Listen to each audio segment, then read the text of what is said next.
राम राम भाइयों। आप सभी भाइयों का आपके अपने YouTube चैनल जंग रोज़गार की पर स्वागत है।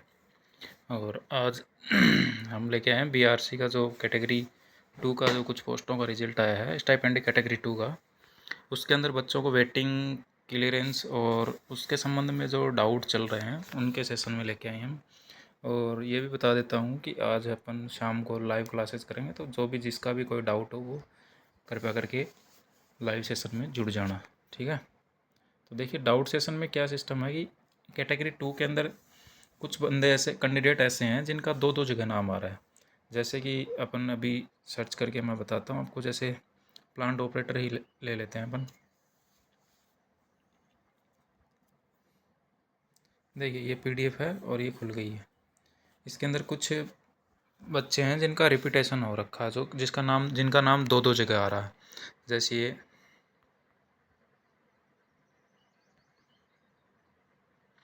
ये देखिए, जैसे ये लिखा है इधर जस केतन राणा, ये भाई। अब मैं बताऊं आपको, ओबीसी के जो कैंडिडेट हैं, एक ये जस केतन है, उसके बाद में सचिन कुमार है, ये अहीर है, लोकेश कुमार अहीर है, मिलन कुमार है, सन्नी कुमार, ये नहीं आएगा, ठीक है। और जो यूआर की वेटिंग लिस्ट में हैं और ओबीसी के कैंडिडेट हैं, सिर्फ वो ही है, दो जगह नाम आ रहे हैं उनके। ऐसे इसके अंदर सिर्फ कितने बंदे हैं? 9 बंदे हैं, 9 कैंडिडेट हैं जिनका दो जगह नाम आ रहा है। तो इन दो जगह नाम आने का कारण ये है कि इनको ओबीसी के कैटेगरी वेटिंग लिस्ट में भी रखा गया है और जनरल की वेटिंग लिस्ट में भी रखा गया है। तो जनरल की वेटिंग लिस्ट में इनकी वेटिंग लिस्ट नंबर कम है और ओबीसी के अंदर ज़्यादा है, तो ये दोनों जगह काउंट हो रखे हैं, ठीक है। तो इनको दोनों जगह जहाँ भी इनकी क्लियरेंस होगी उनको मिल जाएगी। यदि ओबीसी में क्लियर होता है तो ओबीसी में मिल जाएगी, और यदि जनरल के अंदर क्लियर हो जाती है तो इन चांसेस पहले जनरल के ही रहेंगे, क्योंकि जनरल के अंदर जो सीटें थी वो ज़्यादा भी थी, और जो बंदे जनरल में से आउट होंगे तो इनको सीटें मिलने के चांसेस बढ़ जाएंगे। अब बात रही है कि वेटिंग लिस्ट कितने तक क्लियर होगी। भाई, वेटिंग क्लियरेंस का ये है कि पिछले जो डाटा हैं उनके अकॉर्डिंग अपन नहीं बोल सकते कि वेटिंग क्लियर इतने तक होगी, क्योंकि इस बार एक तो टाइमिंग ज़्यादा लगा है, दूसरी बात पोस्टें भी ज़्यादा हैं, तीसरी बात हर कैटेगरी के बंदे दूसरी कैटेगरी में भी फॉर्म फिलअप कर सके हैं। जैसे अभी लेके चलें, जैसे ऑपरेटर के बंदे हैं वो लेबोरेटरी में भी लगे हैं। ऑपरेटर और लेबोरेटरी में कम से कम 50-60 बंदे कॉमन हैं, जिनका 50-60 बंदे कॉमन है। जो बंदा लेबोरेटरी में पास है और जो बंदा ऑपरेटर में पास है तो वो लेबोरेटरी ही चूज करेगा, क्योंकि 8 घंटे की जॉब वो है, अच्छी जॉब है, अच्छी लोकेशन पे जॉब रहेगी, हमेशा लैब में ही काम करना रहेगा। लैब का काम सारा एसी युक्त होता है, ठीक है। पूरी लेबोरेटरी एसी वाली मिलने वाली है, तो लैब का ही रहेगा। तो लैब के अंदर ही अपने को सैंपल इधर से उधर भेजने हैं, देने हैं, और वो ही सारा डाटा मेंटेन करना होगा, ठीक है।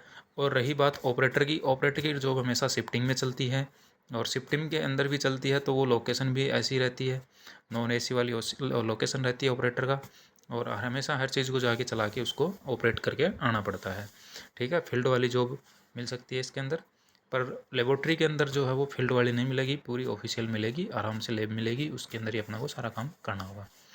इस वजह से जो बंदे लेबोरेटरी में क्लियर हुए हैं वो प्लांट ऑपरेटर को छोड़ के लेबोरेटरी ज्वाइन करेंगे। फिर आते हैं, जिस बंदे ने भी 10+2 से पीसीएम से कर रखी है, 12th क्लास पीसीएम से कर रखी है, उस बंदे ने ही आगे जाके, ठीक है, अलग अलग डिप्लोमा कोर्सेज किए हैं, बीएससी भी की है। तो ऐसे करके वो बंदे हैं जिन्होंने बीएससी और डिप्लोमा कोर्सेज से जो एंट्री की है, जैसे स्टाइपेंड कैटेगरी 1 के अंदर है, तो उन्होंने 2 फॉर्म डाले हैं। एक तो डाला प्लांट ऑपरेटर का डाल दिया उन्होंने, और एक डाला अपनी स्टाइपेंड कैटेगरी 1 का। तो उन्होंने दोनों जगह एग्ज़ाम दिए हैं। अब वो दोनों जगह क्वालिफाई हैं, तो वो ऑपरेटर को छोड़ के कैटेगरी 1 में जाएंगे। तो इस प्रकार ये होता है कि कैंडिडेट हैं वो ज़्यादा एक दूसरे में मिक्सिंग हो रखा है। तो ये कितने कैंडिडेट हैं कितने नहीं हैं, इनकी अभी काउंटिंग कर पाना थोड़ा मुश्किल है, क्योंकि सभी एक ही फील्ड के बंदे इधर उधर घूम रहे हैं। तो ऐसे में क्या है कि जैसे पैनल बैठेगा, जैसे ही क्लियरेंस आएगा, तो ये मान के चलो कि हर कैटेगरी के अंदर 20-30, कम से कम बोल रहा हूँ मैं, 30-30 कैंडिडेट, कम से कम 30-30 से ज़्यादा वेटिंग लिस्ट क्लियर हो जाएगी। जनरल की तो बता नहीं सकते, जनरल के अंदर कह नहीं सकते, लेकिन ओबीसी के अंदर 50-60 से ऊपर की क्लियरेंस कन्फर्म हो जाएगी। ओबीसी कैटेगरी के अंदर ऑपरेटर की 50 से 60 कैंडिडेट डेफिनेटली क्लियर हो जाएंगे, ठीक है। तो ये अपना, क्योंकि 10-15-20 बंदे तो कम से कम 20 बंदे तो ऐसे हैं जो ऑपरेटर और लेबोरेटरी में कॉमन है और जो वेटिंग लिस्ट में है, नहीं फाइनल में है, ऑपरेटर की फाइनल में है और इधर भी फाइनल में है। तो वो बंदे ऑपरेटर को छोड़ के इधर आएंगे तो 20 नंबर तो वो क्लियरेंस कम हो गई। अब बचती है 30, 60 बता रहा हूँ तो देखो 40 बच गई। अब 40 बंदे तो ऐसे भी मिल जाएंगे जो कि उनमें 40 में से तो 10 ऐसे मिल जाएंगे जो अदर जॉब में चले गए होंगे, चलो 5 मिल जाएंगे, ठीक है। अब बचे 35 बंदे तो ऐसे मिल जाएंगे जिन्होंने बीएससी और डिप्लोमा कोर्सेज से थ्रू उसके अंदर एंट्री ले ली है कैटेगरी 1 में। तो बच्चों ध्यान से रखिए और ज़्यादा टेंशन लेने की बात नहीं है। जिनका हो गया वो अच्छी बात है, उनको कॉन्ग्रेचुलेसन्स।